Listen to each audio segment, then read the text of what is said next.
Fresh from Shopee. Mga best! Unboxing natin ang Tapu C225. Pagbukas mo, syempre may manual. Pero aminin natin, hindi mo naman babasahin yan, di ba? Tabi na natin yan. And here she is! Ang bida ng ating kabanata. Tingnan nyo naman ang curves. Napaka-sexy! Mukhang robot na galing sa future na handang bantayan ang iyong mga mamahaling sapatos. Ito yung pinaka-favorite ko. Yung physical privacy mode, pindutin mo lang, lulubog yung lens. Parang pag nakita mo ang inutangan mo sa mall, tago agad. Step 1. Download ang Tapu app. Libre to best. Para yung pagmamahal mong hindi sinuklian. Install mo na agad sa phone mo. Open the app, tapos gawa ka ng TP-Link ID.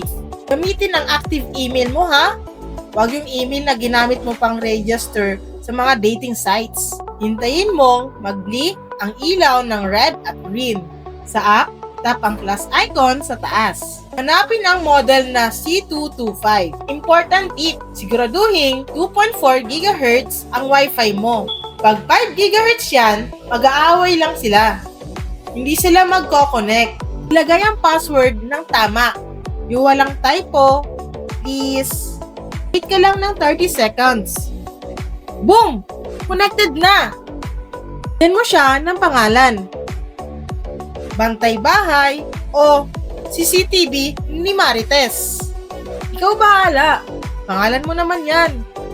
I-on mo yung smart tracking para sumunod siya sa galaw. At kung gusto mong privacy, click mo yung privacy mode. Try mo rin pindutin yung talk button. Pwede mo nang kausapin kahit sino sa bahay kahit nasaan ka pa. Ganyan lang kadali. Tech genius ka na. Ngayon, i-add to cart mo na yung unit si Shopee para matry mo na to. Click the basket below. Isang pindot lang. Protektado ang bahay nyo. Safe ang pamilya. Iwas stress sa mga magnanakaw. Salamat sa panonood.